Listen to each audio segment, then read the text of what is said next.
Hey, this is Joonas from Oceanhoarse. And this is Oskari from Oceanhoarse.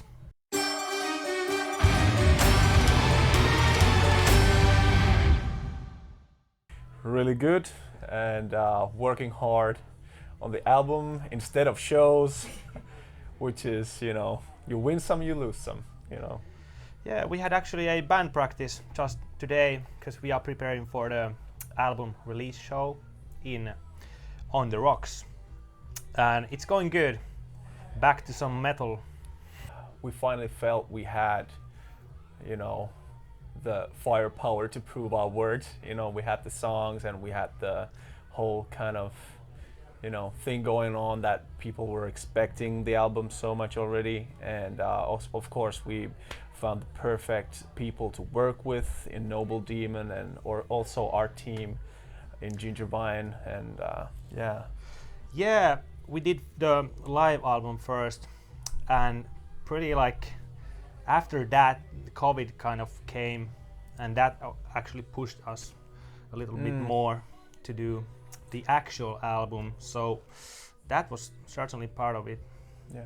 We had different offers on the table, but basically what we've heard through our friends and through the people we know already in other bands in Noble Demon about how they work with you, we had so much good, talk behind our decisions, so we were confident in starting it. And basically from the day one, it's been like daily messaging and just working on getting the album out and working on the singles and their releases. So we've been really happy, and we're a starting band also, so we have same kind of interest to take over the world, I guess. And I think they've been really excited about our music, Yeah. which shows in the emails. Yeah. And we are like having contact with them all the time.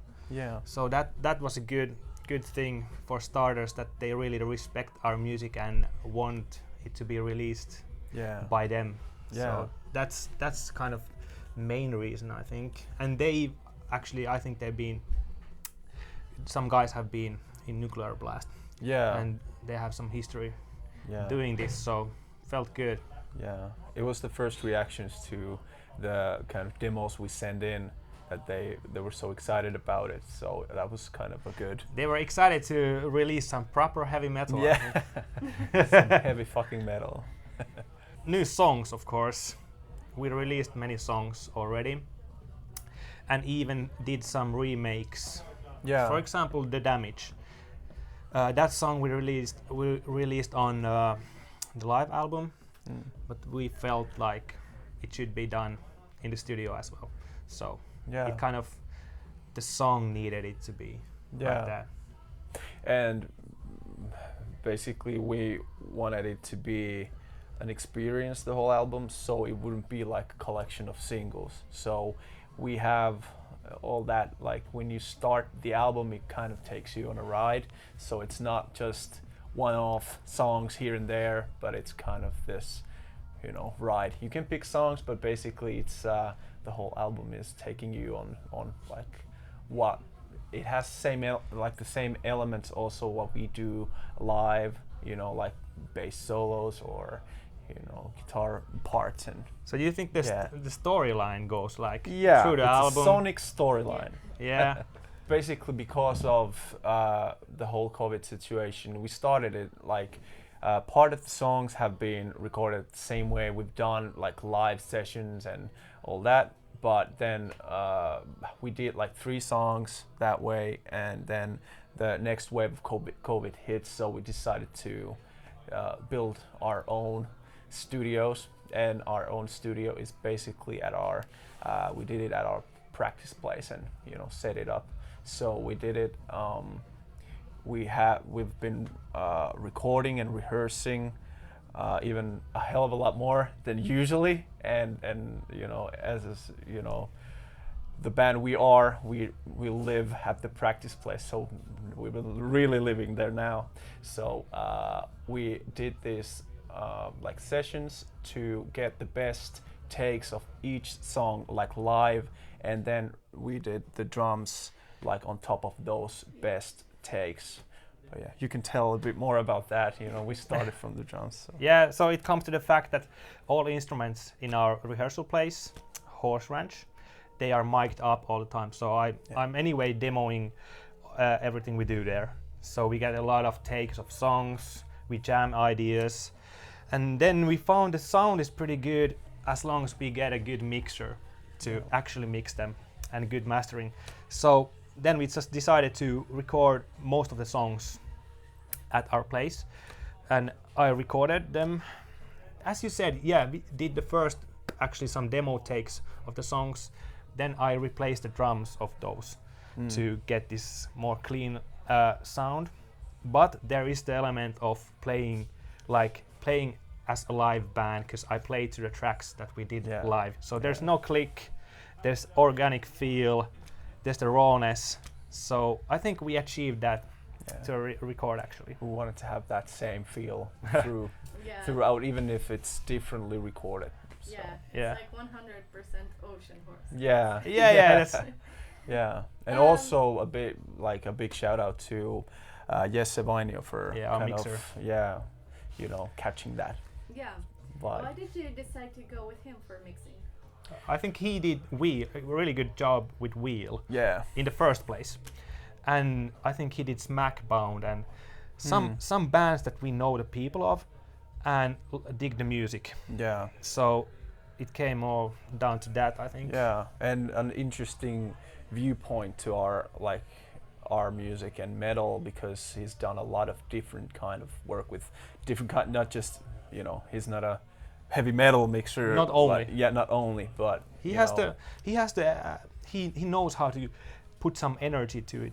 And he kind of uses this organic sound thing with some really like heavy pounding studio sound. So he kind of combines those two elements.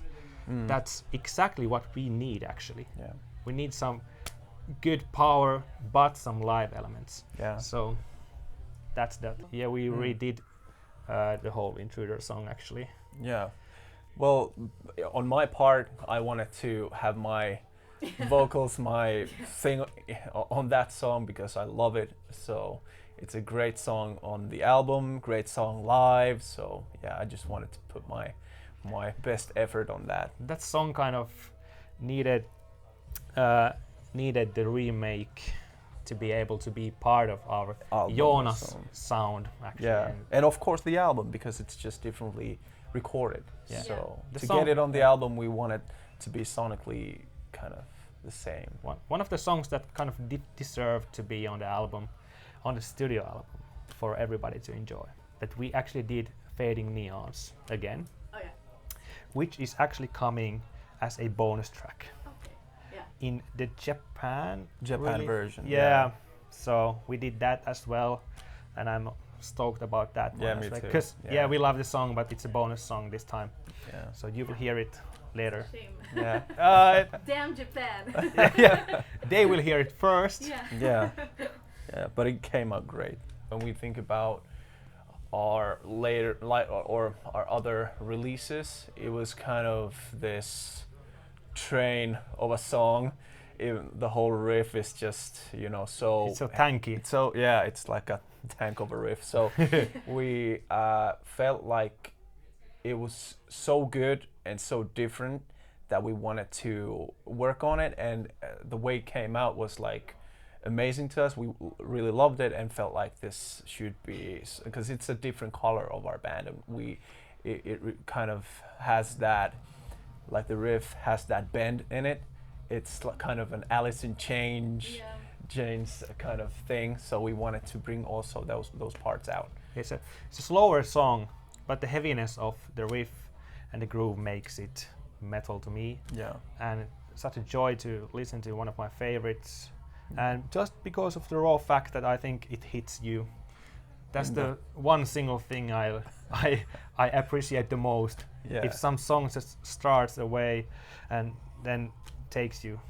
Yeah. That's what I love. Basically, well, first of all, the name Dead Reckoning was, we decided on the album name even before we knew the songs that were gonna be on it, and we were still writing but we were thinking about what should we call the first album, and came up with some names already. We were just talking about it and googling cool stuff, and basically we found the name. I brought it to the practice place. We had this kind of checklist or a short list of names.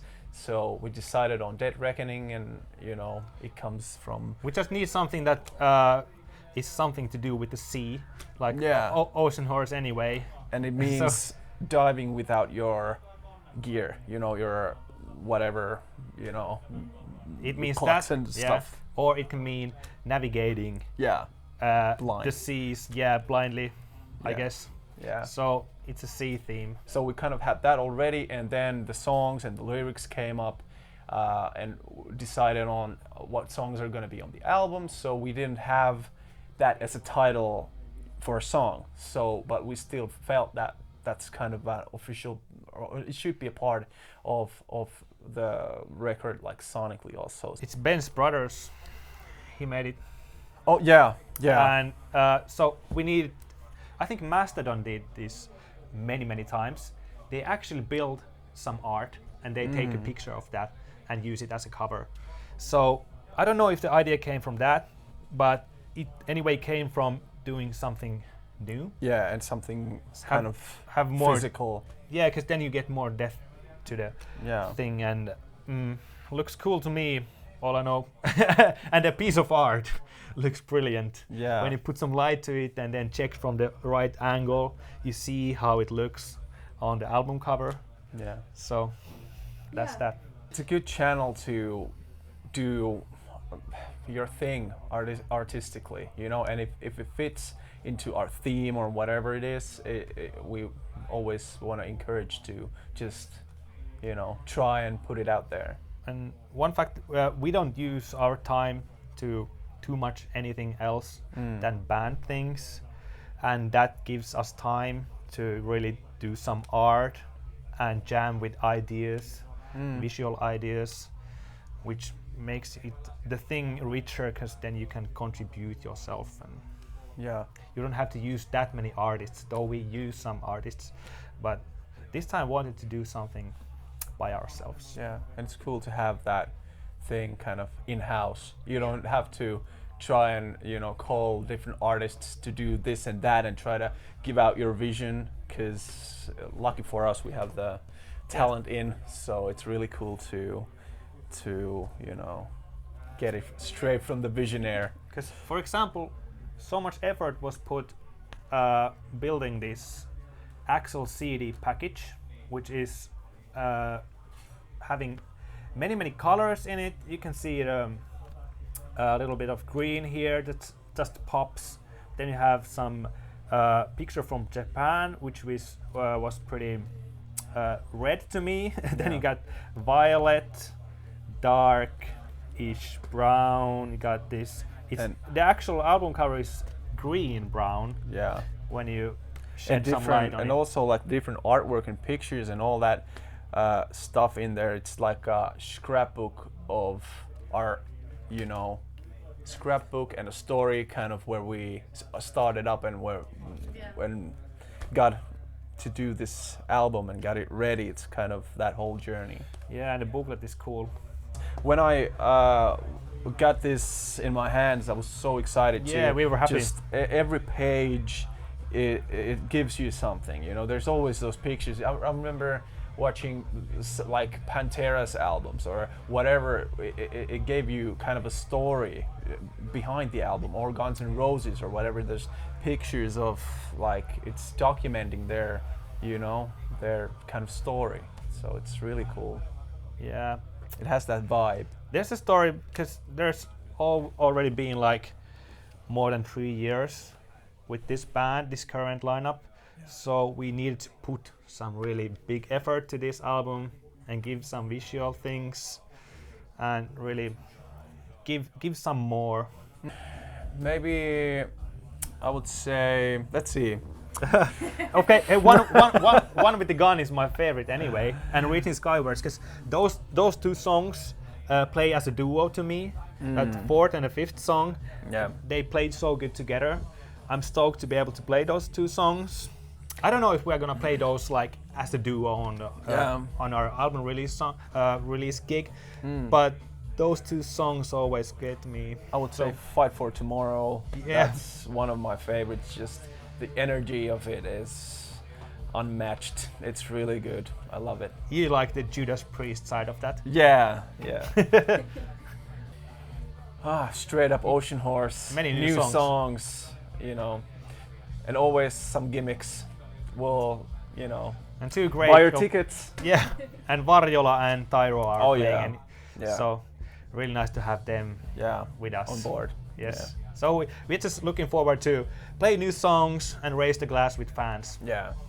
I'm just filled with gratitude and happiness at the moment. Yeah. Being here with all these beautiful people and my band. Yeah. And finally getting the album out. You know, it's been a long trip into this, and it's been such a crazy 2-ish years, and just, you know, such a different time, and, you know, as Oskari said, gratitude of getting this done and being so happy of the way it turned out to be. You know, sonically and everything, like from all the parts that we did, all the lyrics, all the playing, everything's been just working, next level, you know. So gratitude, maybe that's the word. And we are not planning to stop because we are already actually producing and composing the next album, and stoked about that as well. Working hard. Yes, all the time.